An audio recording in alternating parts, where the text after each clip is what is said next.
Omwaka gw'2018 orukweto mugabe wa Ankole iguma kitabobo Idris akageraho butikiriza n'umutabani Umara Simwe ari kugira ngo akamutera yayose ibintu bye by'obugabe enshonga ya rujiro Idris okubinga umutabani ari kugira ngo nayenda kuyo ibintu by'obugabe bwa Ankole. Obwirogwe Umar nuwe yabira nayeto mugabe wa Ankole bita habo kugira butikiriza ishaka bumujura ninyishe wa Umar ukurira kurwanisa umbana bona tinabani kuna bashatu wakireba kuna muherize naiza kuza motoka tuyijaha twagura umwanya nabandi abafamily bakasayininga ndagano biza basayiningaho wakireba tumuhereza sente koreke ibintu yenda kubino ngo biteko mazinaga mwene uko buryariya kubona kurenga tinzi family nico cyandese nkija akayi nenzu yanje ikasya nendi jo naye yabe naramno yasya kunkanye mukama wa hakanye nishe kanye ndikura family ya family yachi family yona ya batatito bashatu aronka bisigarra tata kunzara aruruita hona karaka bona bakashitama ninye batone kurra family zone ezo karuki ndisheme gukora batakukimanya umwanya ubu ninye nagutandikiraho gutekaho tiri mu tata kumanya umwihago uyirihe byo rwanje baba kwenda kwitwenda nkaba mutuma uko bote barisha kintu cyo bugabe tara kintu cyo businge bari ya kintu cyenda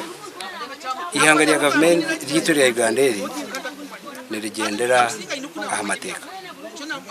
kandi ebintu bakora tibiri mu mateka nanye nabwe bakante ko mukoti ibintu binakoze tibiri mu mateka abazi biro umwanya wo kugira umukoro bwono gwakora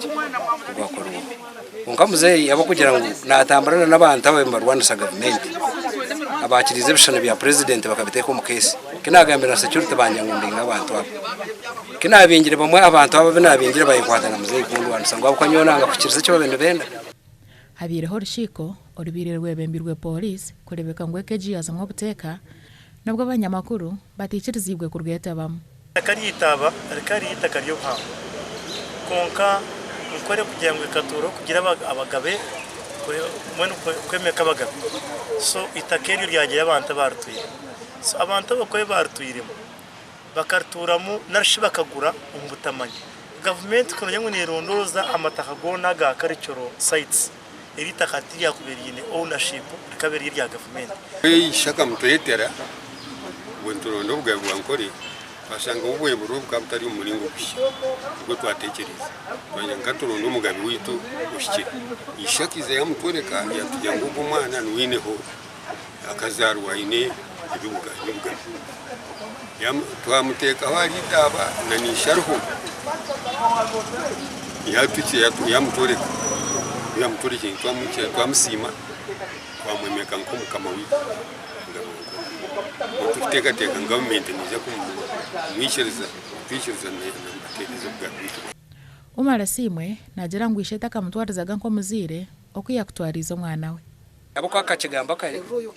yagira ngo nyowe mawa kanshamba natinda umwana kandi mawe takibaho ngabe ni mubuza nti mama wazana mazima ngira tatondira unkahiyanse gira nyo nombe ni mayangu nkatata kandi kiyagire kwizo steel nane bunyombekerana nakasise nkamwombekere kiriyo ndukone nkamwombekere wachura nkamwombekere yo kasise na hato na wazo nimbore kanteje nzu nkajombe kade yanje nabatakana bakimwe na nahe binyombekere konkata kampa gace banza taranshwerire tine cyarampire konkana yemerera hano yanajyangwa kampiriza kampa kiticho police nubwo yanjere gambira kamera zitu bitagizire ngo ekeje na yetenga kushitama hamwe bakagonjona shonga zabo kandi baguma banemerwe amateka ngija gukora gasha kwa Anita Tukunda.